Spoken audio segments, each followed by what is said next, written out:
okay, is there's what we call Chrome extensions, things that you install on your browser, add-ons, that would pull Google Scholar as you search. Okay, it's a way to kind of bypass the whole Google Scholar trying to block you from pulling stuff out. Okay, so there are tools that you can try, H-index calculator for Google, Scholar meter for Google Scholar.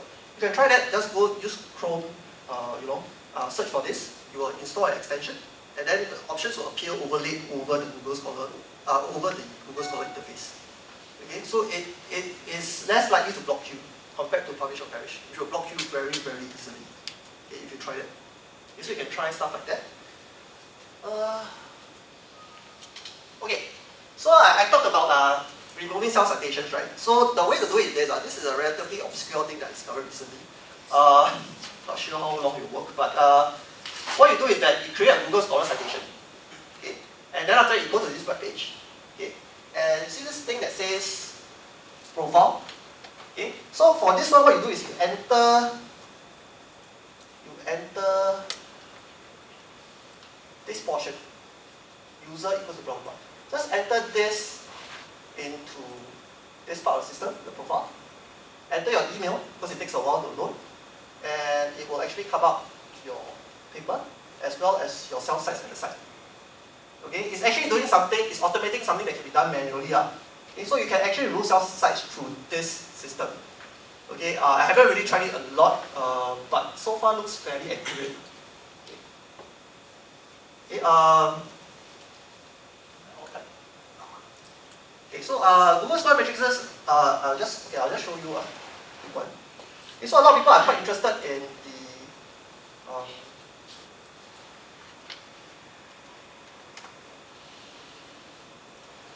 this is the so-called JC impact factor version of Google Scholar. So they're using Google Scholar as an index. As I mentioned before, the English ones you can actually go by areas. So if you click, you can go to subcategories and so on. Okay, the main issue is that it only ranks the top 20. It may have more, but you always rank the top 20. So this is very different from impact factor. Okay. As I mentioned before, there are also Chinese versions. So you can see whether they are really, sorry, my thing is translating it. Okay, so you can see Chinese version. Okay, you can see French, Italian, and so on. Obviously, when you go by language, there are no longer any more disciplines. They don't go by disciplines. The other thing I mentioned before is that, let's say you're looking for a journal, and you try all the places, impact factors and all that, you can't find it. You search Google Scholar, you'll notice that they rank various things like Singapore Academy of Law Journal, which as far as I know, you can't find it in any other journal ranking system. So they do have that.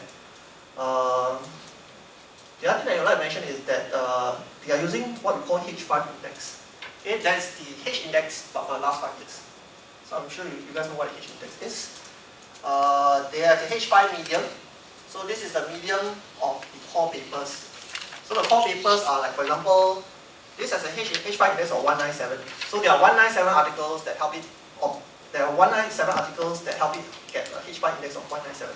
So of all these 197 papers, what is the medium time centered? So that is the H5 medium. Okay. And of course, if you want, you can actually click in and you can see the papers that help it obtain the H5 index.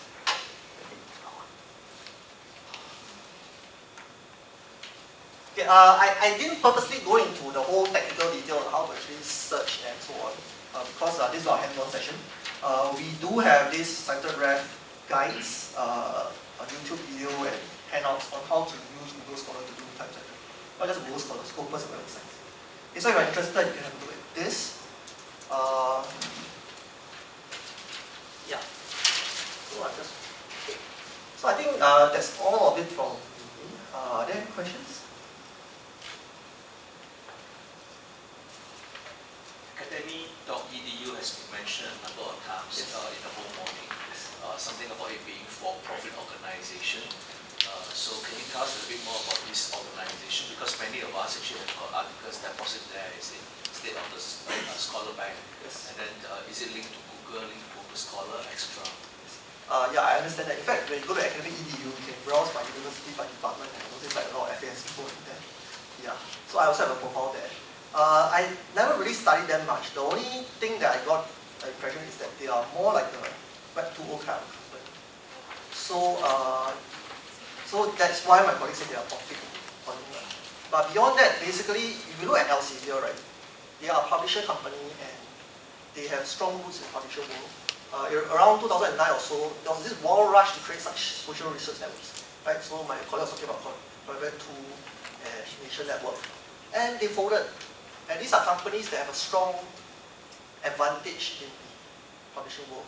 So if you look at Academic EU, which is basically an outsider, just came in and did it.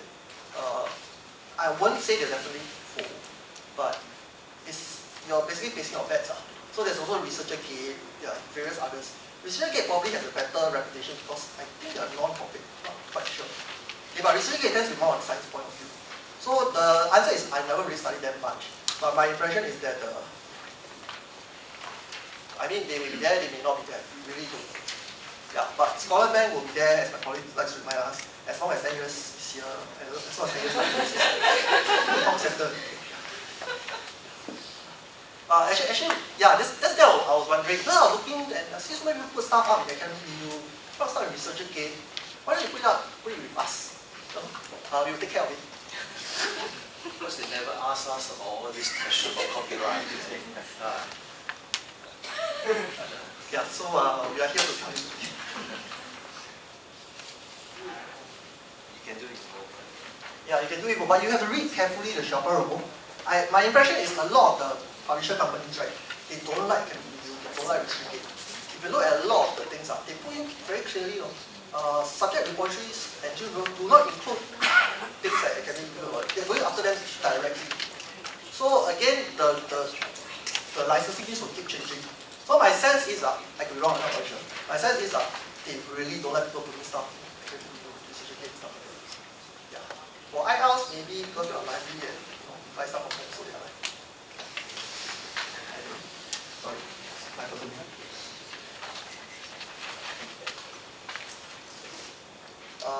Not, thank you very much.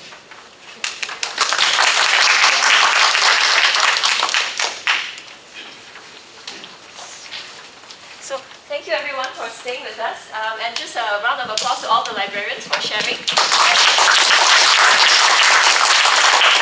I'm pleased to announce that you are cordially invited to a networking lunch where, and there are many librarians on hand who will be happy to answer any questions that you may have related to the content that was covered today. But thank you again for supporting this event.